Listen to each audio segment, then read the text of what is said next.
This video is going to give you an introduction to the binomial distribution and teach you how to use the equation for calculating binomial probabilities. Let's start out with an example. You roll a fair die 3 times. A fair die meaning each of the 6 outcomes on the die is equally likely. We want to know what is the probability of rolling a 5 exactly twice. Now the problem with this is that there are many different ways of doing this. There are many different combinations where you can roll 2 5s on 3 rolls of the die. Here's how we're going to attack the problem. Let's let a success be rolling a 5. The probability that this occurs is 1 over 6. There's 1 5 on a cube, 6 sides on a cube, so the probability that you roll a 5 is 1/6. We'll let a failure be the event where you do not roll a 5, so any of the other 5 numbers on the die occur. This happens with probability 5/6. What we can do is we can figure out each of the different combinations for rolling 2 5s on 3 rolls of the die. The first combination is going to be rolling a 5 on each of your first 2 rolls, followed by a failure, not rolling a 5. Your second combination would be rolling a 5 on the first roll, rolling something other than a 5 on your second roll, the failure, and then following that up with the second 5 on your third roll, your second success. The final way that we can roll 2 5s on 3 rolls of the die is by first having our failure, first rolling something that's not a 5, and then following that up with 2 consecutive 5s, 2 consecutive successes. Now that we have each of the combinations, we can calculate the probability that each of these combinations will occur. While the probability of a success is 1/6, the probability of a failure is 5/6. Die rolls are independent from one another. They don't impact the next die roll. So the probability that we first get 2 successes followed by a failure can be calculated using the multiplication rule for independent events. Probability of rolling a success on the first roll, rolling a 5, is 1/6. The probability of a success on your second roll is also 1/6. And then the probability of not rolling a 5, the probability of getting your failure on your third roll, is 5/6. Multiplying these together gives you 5 over 216. We do the same thing for the second combination. The probability of getting a success on your first roll is 1/6. Probability of a failure on the second roll is 5/6. And then the probability of getting another success on the third roll is 1/6. Multiplying these together gives you 5 over 216 as well. We do the same thing for the last combination. The probability of your failure is 5/6. The probability for each of your individual successes is 1/6. You do that on each of the second and third rolls. Multiplying these probabilities together gives you 5 over 216 yet again. Since these combinations are mutually exclusive from one another, they can't happen at the same time. What we can do to figure out the final probability is actually just add them together. So taking 5 over 216 plus 5 over 216 plus 5 over 216 gives us a final probability of 15 over 216, which is about 0.0694. So if you were going to roll a die 3 times, the probability that you roll exactly 2 5s on 3 rolls of the die is 15 over 216, or 0.0694. Here are some observations about the example that we just looked at. First of all, we rolled the die a fixed number of times. We rolled the die exactly 3 times. We were able to count the number of ways that we could roll a 5 twice in 3 chances. There were 3 different ways where we could accomplish 2 successes in 3 opportunities. Each roll had the same probability of being a success. Each roll had the same probability of coming up as a 5. That was 1/6. Our die rolls were independent of one another, meaning that we were able to multiply the individual probabilities from each die roll together to get the probability of that particular combination. Each combination, as a result, had the same probability of occurring, 5 over 216. And most importantly, our combinations were mutually exclusive. Since they were mutually exclusive, we were able to add our individual probabilities for each combination together to get our final answer of 15 over 216. This leads us to the definition of the binomial distribution. The binomial distribution is a discrete probability distribution where we calculate the probability of observing a certain number of successes in a fixed number of trials. There are several conditions that go along with the binomial distribution. Each trial has to have two possible outcomes. We have to have a success and a failure. The probability of a success is denoted by P, and that probability has to remain constant for every single trial that we run.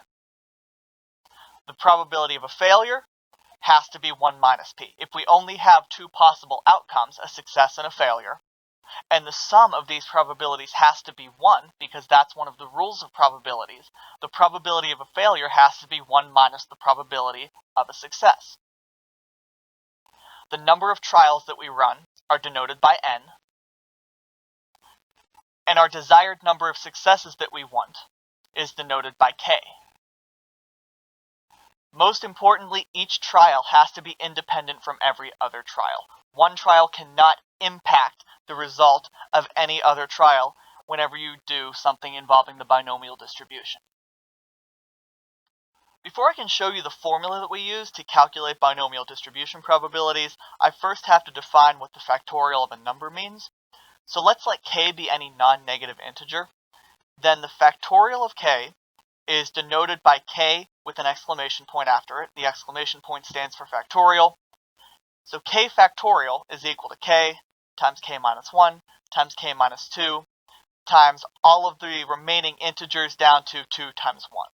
So it's basically the product of all positive integers less than or equal to k. By definition, we define 0 factorial to be equal to 1 just so things don't blow up whenever we do division. I have the instructions for calculating factorials on the TI-83 and the TI-89 down below if you want to jot those down. Just to show you an example of how we calculate factorials, if we want 5 factorial, what we would do is literally take 5 times 4 times 3 times 2 times 1, multiply all these together, and we would end up with 120. So 5 factorial is equal to 120. This brings us to the binomial distribution formula, which is going to be the equation that we use to calculate binomial distribution probabilities. What it says is the probability of achieving exactly k successes in n trials, where the probability of a success on any given trial is p, is given by this equation. The probability that x is equal to k, x is your random variable, k is the number of successes that you desire. This probability is equal to n factorial divided by k factorial times n minus k factorial. Notice the factorial is outside the parentheses here. Times p to the k power, the probability of a success to the k power, times 1 minus p to the n minus k power. Let's break this down into 3 separate parts. This first part, where we have the factorials, is called the binomial coefficient. This is the number of different ways that we can achieve k successes in n different trials. It's the number of combinations that we can organize our k successes in n different trials. This second part of the equation, p to the k, is the probability that we achieve exactly k successes in our n trials. And since we have to have n trials, if we have k successes, that means we have to have n minus k failures. That's what the third part of the equation here is. 1 minus p to the n minus k is the probability of getting exactly n minus k failures. Now, multiplying these all together will give you a binomial probability. The sample space for the binomial distribution, or the number of possible successes that you can have whenever you run your binomial experiment, ranges from 0 all the way up to n. It's every integer between 0 and the number of trials that you're running. Let's take a look at the motivational example and work through it using this equation. Again, we're rolling a fair die 3 times, and we want to know what the probability is that we roll a 5 exactly twice. Now, let's go through and figure out what the parameters are. We're doing this experiment 3 different times. We're rolling the die 3 different times, so the number of trials that we're running is 3. The number of successes that we desire, the number of 5s that we want to roll, is equal to 2, so k is equal to 2.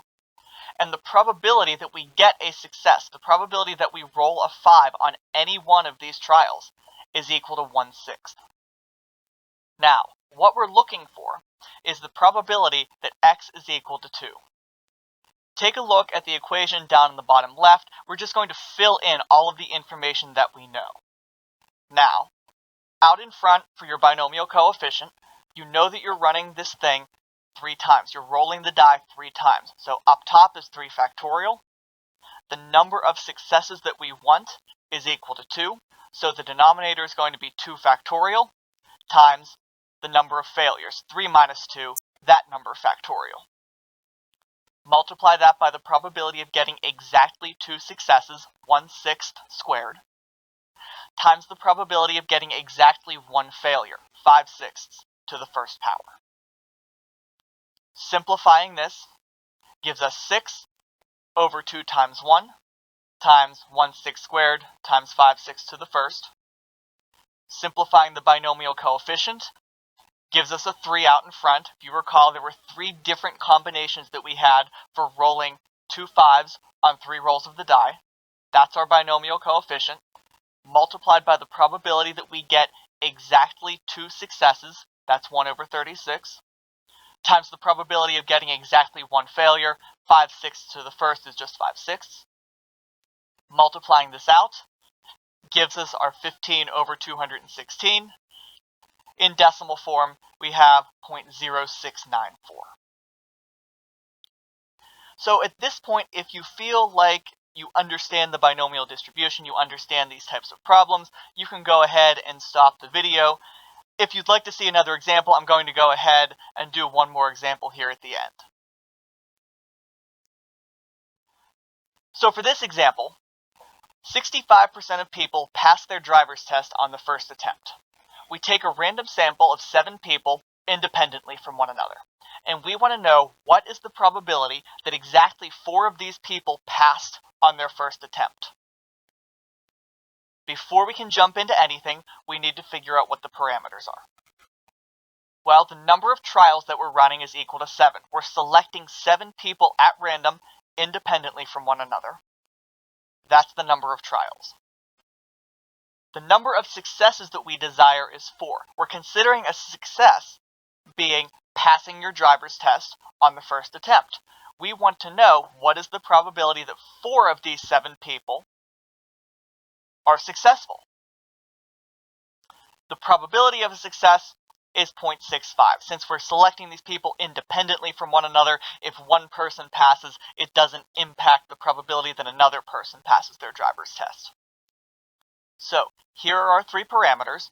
What we want is the probability that x is equal to 4. X is the random variable denoting the number of people who pass their driver's test on the first attempt. We want x to be equal to 4. Plugging everything into the binomial distribution equation. Up in the numerator, we have 7 factorial, the number of trials. In the denominator, we desire 4 successes, so we have 4 factorial times 7 minus 4 factorial. Multiply this by the probability of getting exactly 4 successes, 0.65 to the 4th power, times the probability of getting exactly 3 failures, 0.35 to the 3rd power. Working this out and simplifying, we get 5,040 divided by the quantity 24 times 6. This is your binomial coefficient. It gets multiplied by 0.65 to the 4th times 0.35 to the 3rd. The binomial coefficient simplifies to 35, so there are 35 different ways that we can have 4 successes in 7 trials. 0.65 to the 4th simplifies to 0.1785. 0.35 cubed simplifies to 0.0429. Multiplying these three sections of the binomial distribution together gives us a final probability of 0.2680.